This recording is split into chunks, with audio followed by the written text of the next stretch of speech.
Bonsoir. C'est encore un réel plaisir d'être encore avec vous ce soir pour notre thème question pour un chrétien. Vous êtes vraiment nombreux donc à aimer donc cette plage et je voulais vous encourager vraiment à pouvoir dupliquer et de partager ces enseignements qui sont vraiment des enseignements intéressants, des enseignements qui permettent au couple vraiment de se remettre en question. Et ce soir, notre thème, c'est, dans le cadre donc, de notre émission, pour donc une question pour un chrétien, nous allons traiter un thème qui concerne les enfants. Oui. Qu'est-ce que nous constatons aujourd'hui? Je ne parle pas des enfants, je veux parler des adolescents, de ceux qui ont même atteint la majorité. De plus en plus, qu'est-ce qu'on constate? On constate que les enfants ne vivent plus longtemps en ce siècle présent. Or, le Seigneur a donné une parole aux enfants. Il a dit, enfants, obéissez à vos parents selon le Seigneur, car cela est juste. Honore ton père et ta mère. C'est le premier commandement avec une promesse. Vous voyez que ce que Dieu dit, Dieu ne le dit pas en vain. Dieu demande aux enfants d'honorer leur père et leur mère. Dieu n'a pas dit d'honorer le père ou la mère. Il dit d'honorer le père et la mère. Si tu honores un, que tu déshonores l'autre, Dieu ne sera pas d'accord. Et tu vas voir les conséquences que nous allons développer. Le Seigneur dit, afin que tu sois heureux et que tu vives longtemps sur la terre. Et regardez, lorsque nous parcourons la Bible, nous avons vu l'histoire de Jacob. Nous avons vu l'histoire de Joseph. Ils ont béni leurs enfants. Ils ont béni leurs enfants. Mais nous avons aussi vu avec Noé. Noé qui a maudit le fils de Cham, qui s'appelait comment? Canaan. Il a maudit à la servitude. Pourquoi? Parce qu'il a déshonoré. Cham a déshonoré son père.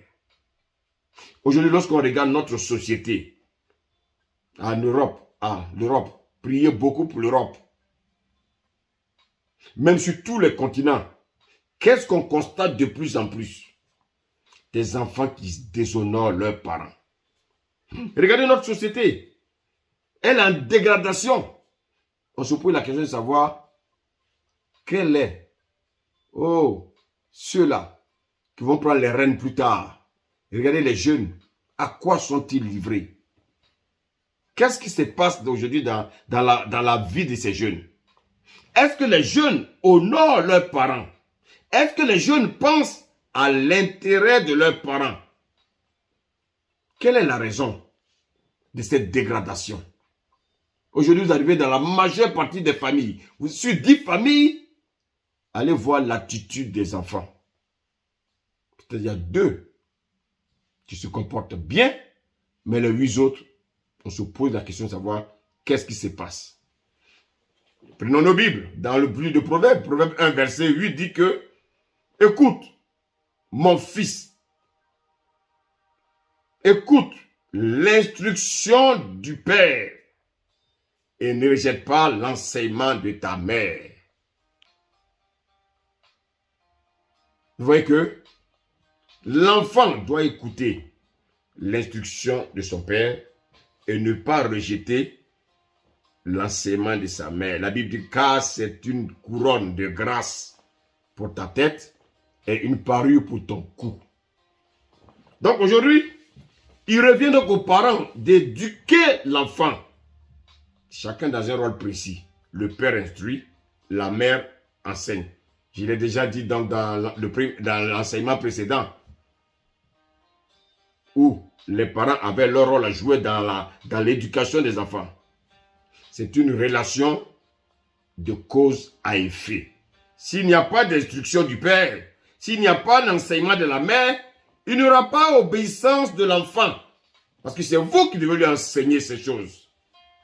Or, s'il n'y a pas obéissance, l'enfant ne sera pas couvert de grâce. L'enfant ne sera pas couvert de bénédictions. Et l'enfant qu'est-ce qu'on va constater? L'enfant, il va périr petit à petit. Voilà pourquoi, bien aimé, quand on prend l'exemple, bien aimé, prenons toujours l'exemple de cet homme, Jésus, quand il est venu sur la terre. Jésus est né d'une femme.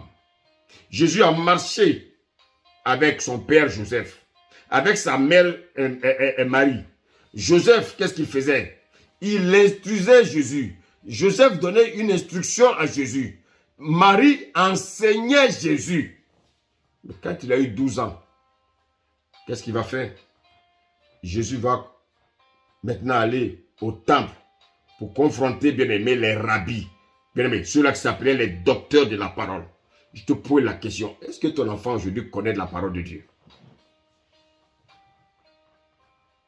Parce que toi le père, tu as éduqué l'enfant avec quoi? Toi la mère, tu as éduqué l'enfant avec quoi? Les jeux vidéo. Jésus n'a pas connu de jeux vidéo. Il y a des enfants actuellement dans ce monde-là qui ne connaissent pas des jeux vidéo. Ils ont une bonne éducation. De plus en plus, les enfants aujourd'hui, à 12 ans, qu'est-ce qu'on constate? Des jeunes qui fument la drogue, des jeunes qui boivent, des jeunes qui ont déjà connu le sexe à 12 ans. Ça veut dire quoi? Le père n'a pas joué son rôle d'instructeur et la maman n'a pas joué son rôle d'enseignante. L'homme doit instruire l'enfant à obéir. L'enfant a écouté la parole de Dieu. Quelle est la promesse de Dieu? Pour que quand il va être grand, quand il va grandir, il ne se détournera pas de cette loi. Ça veut dire quoi? Ça veut dire que les parents ont plus besoin, bien aimés, de se concentrer, de faire des efforts pour pouvoir donner une base aux enfants. Mais la base, c'est quoi? La base, ce n'est pas d'abord l'école. La base, c'est la parole de Dieu. La parole de Dieu. Regardez Jésus. À 30 ans, Jésus va atteindre l'âge de la maturité. Jésus maintenant peut voler de ses propres ailes. Je vous pose la question. Est-ce qu'aujourd'hui, vos enfants à 30 ans pourront-ils voler ceux de leurs propres ailes? Parce que vous n'avez pas eu le temps de les éduquer correctement. Aujourd'hui, qu'est-ce qu'on constate? L'enfant à 30 ans, il n'arrive même pas à se prendre en charge. La parole nous garantit que si nous instruisons l'enfant, selon la voie, oui, il y a une voie, c'est la parole, selon la voie qu'il doit suivre, quand il sera grand, il ne tombera pas. Parce qu'il a acquis un héritage qui sera perpétuel. Pourquoi? Parce qu'il va aussi instruire ses enfants à perpétuité, ainsi de suite. Donc vous verrez que vous aurez une famille solide, une famille enseignée, une famille bien-aimée qui fait la gloire du Seigneur. Et on verra de génération en génération des enfants qui grandissent et qui prennent leurs responsabilités. Pourquoi? Parce que le père a pris sa responsabilité d'instruire, la mère a pris sa responsabilité d'enseigner, l'enfant également doit obéir et honorer leurs parents. Donc comme je l'ai dit, Joseph a instruit Jésus, Marie a instruit Jésus, et Jésus, qu'est-ce qu'il a fait? Jésus a obéi, Jésus a honoré ses parents. Jésus a honoré ses parents. Enfant, écoute-moi. Écoute-moi. Quel que soit ce que ton père est, c'est ton père. Quel que soit ce que ta mère est, c'est ta mère. Parce que j'entends souvent des enfants dire, mon père m'a abandonné, mon père n'a pas pris soin de moi, mon père ne m'a jamais acheté tel habit. Moi, j'ai vécu chez mon oncle. Mais sache, ton oncle n'est pas ton père. Tu dis bien ton oncle. Ton oncle n'est pas ton père. Ton père, quel que soit son caractère, c'est ton père. J'entends souvent des jeunes filles.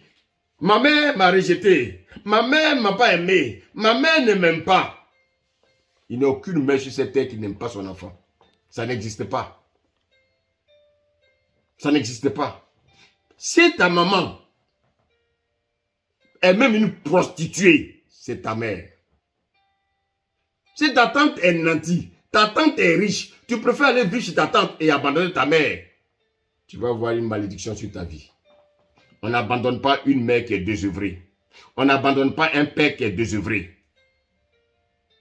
Qu'il soit désœuvré, il reste tes parents biologiques. Je te dis, même si ta maman est une clocharde, ton père était un clochard, sois fier de ton père. La Bible dit, honore ton père et ta mère. Parce que si tu ne les honores pas, tu auras de la malédiction sur ta vie. Parce que ça, c'est une chose. Si tu rejettes ton père, si tu méprises ta mère, si tu insultes ton père, sache une chose. Chaque fois qu'ils vont couler des larmes à cause de toi, c'est la pire des malédictions qui vont te suivre. Quand on entend par exemple des parents qui disent, oui, mon fils ou ma fille refuse de me prendre au téléphone. Mes enfants ne m'appellent pas. Mes enfants ne prennent pas soin de moi. Enfant, écoute-moi. Tu es en train de t'infliger une malédiction. Chaque fois que tu fais souffrir ton père, chaque fois que tu fais souffrir ta mère, tu es en train de faire souffrir Dieu. Chaque fois que tu vois les larmes de ton père couler, chaque fois que tu vois les larmes de ta mère couler, tu es en train de faire couler les larmes de Dieu. Chaque fois que tu humilies ton père, tu es en train d'humilier Dieu. Chaque fois que tu humilies ta mère, tu es en train d'humilier Dieu. Dieu ne t'appelle pas forcément à avoir les mêmes opinions que tes parents. Dieu t'impose de les honorer. Dieu t'impose de les respecter. Une des grosses malédictions, c'est quand un enfant, ou bien quand un fils ou une fille défie son père. Un fils ou une fille qui défie son père, tu es en train de te créer une malédiction qui ne dit pas son nom. Quand un fils ou une fille frappe son père, frappe sa mère, c'est Dieu que tu frappes. C'est une malédiction pour laquelle on ne peut rien faire pour toi. Enfin, on ne frappe pas les parents. Les parents, on les aime. Les parents, on les respecte. Les parents, on les honore. Actuellement, tu ne t'entends pas avec ton père. Tu injures ton père. Tu ne réponds pas aux appels de ton père. Pourquoi? Parce que c'est ta maman qui prend soin de toi. Mais sans ton père, tu ne seras pas au monde. Aujourd'hui, tu injures ta mère parce que c'est ton père qui prend soin de toi. Mais sans ta mère, tu ne seras pas enfanté. Alors écoute-moi bien. Écoute-moi. Enfant, si tu te comportes comme ça, j'ai un bon conseil pour toi. Répands-toi auprès de tes parents. Ne perds pas ton temps à aller à l'église. Non. Le Seigneur dit que si tu as un problème avec un frère ou une soeur ou un parent, va d'abord faire la paix. Parce que si tu vas à l'église, tu perds ton temps. Tu perds ton temps. Tu fais des offrandes. Dieu n'agrée pas ces offrandes. Pourquoi? Parce que tu déshonores tes parents. Il y a des choses qui ne se règlent pas par la prière. Il y a des choses qui se règlent uniquement dans l'obéissance des préceptes et des principes de Dieu. Dieu n'est pas un homme avec lequel il faut jouer. Dieu, il est dans sa parole. C'est un privilège de dire, papa, pardonne-moi. Je suis prêt à t'obéir. Arriver devant ton père et puis tu dis, oh papa, tu te mets à genoux, papa, j'ai désobéi, j'ai péché contre toi. Comme le fils prodigue, il a dit à son père, j'ai péché contre toi. Je ne suis pas d'accord avec tes principes, mais j'ai le droit de te respecter. J'ai le droit de t'honorer parce que c'est toi mon père. L'une des pires malédictions que tu peux avoir, c'est quand ton père pleure. Quand ton père pleure. Quand ton père pleure. Une des pires malédictions que tu peux avoir, c'est quand tu fais couler les larmes de ta mère. Comment un enfant peut-il déshonorer son père qu'il a mis au monde? Comment un enfant peut-il rejeter sa mère qu'il a enfantée? Qu'est-ce que tu es en train de faire? Si tu fais souffrir ton père, tu entraînes la malédiction sur ta vie. Toi aussi, plus tard, tu vas souffrir. On récolte ce qu'on sème. Dieu ne te demande pas d'être d'accord avec tes parents. Il dit de les honorer.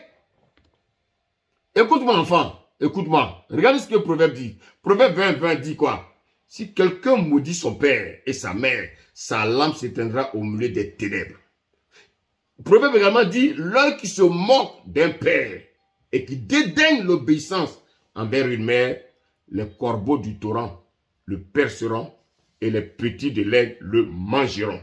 Et Exode dit, celui qui maudit son père ou sa mère sera puni de malédiction. Et Lévitique nous dit que si un homme quelconque maudit son père ou sa mère, il sera puni de mort. Il a maudit son père ou sa mère, son sang retombera sur lui. Si tu ne peux pas dire au Seigneur, mon père m'a fait ceci, mon père m'a fait cela, oh Seigneur, donne-moi la force. Tu n'as pas besoin de dire, moi je ne fais pas cela, Seigneur, je ne fais pas ceci, parce que mon père m'a fait cela. Le Seigneur sait déjà tout. Le Seigneur sait déjà tout. Tu ne peux pas expliquer des choses au Seigneur, il sait déjà tout. Il te dit simplement, c'est un ordre. Honore ton père et ta mère afin que tu vives. Ton père est vivant. Tu ne lui parles pas. Écoute-moi. Ton père est encore vivant. Tu ne lui parles pas. Tu ne fréquentes pas ton père. Ta mère est encore vivante. Tu ne la fréquentes pas. Chaque nuit, ton père pleure sur sa couche. Il verse des larmes. Chaque nuit, ta mère verse les larmes à cause de toi. Mais ces larmes ne viennent pas des yeux. Ces larmes viennent de leur âme. Dis-moi, quelle est la dernière date où tu as entendu la voix de ton père? Quelle est la dernière date où tu as entendu la voix de ta mère? Tu ne veux pas sentir ton père. Tu ne veux pas sentir ta mère. Tu es en train d'entraîner la malédiction sur ta vie. Enfin, écoute-moi. Si tu ne parles pas à ton père, si tu rejettes ton père t'appelle, tu ne prends pas le téléphone. Tu ne cherches pas à fréquenter ton père. À sa mort, n'y va pas. J'ai dit, si de son vivant, tu refuses de voir ton père ou ta mère, à leur mort, n'y va pas. Ton père a besoin de toi pendant qu'il est vivant. Ta mère a besoin de toi pendant qu'elle est vivante. Si tu ne cherches pas à les voir et qu'ils meurent, tu auras la malédiction sur toute ta vie. Enfin, pendant que tu écoutes ce message, répands-toi, cours vers ton père, va faire la paix avec ton père. Cours vers ta mère, va faire la paix. Parce qu'après, il sera trop tard. On peut dire un ancien ami, une ancienne copine. Mais on ne peut jamais dire mon ex-père. Tu ne peux jamais dire mon ex-mère ou bien ma ex-mère. Mais tu pourras dire mon père ou ma mère. Enfin, fais la paix avec ton père. Obéis à ton père. Obéis à ta mère. Fais la paix avant qu'il ne soit tard. C'était question pour un chrétien. Pourquoi les jeunes, les enfants de maintenant ne vivent pas longtemps? Que le Seigneur vous bénisse. Amen.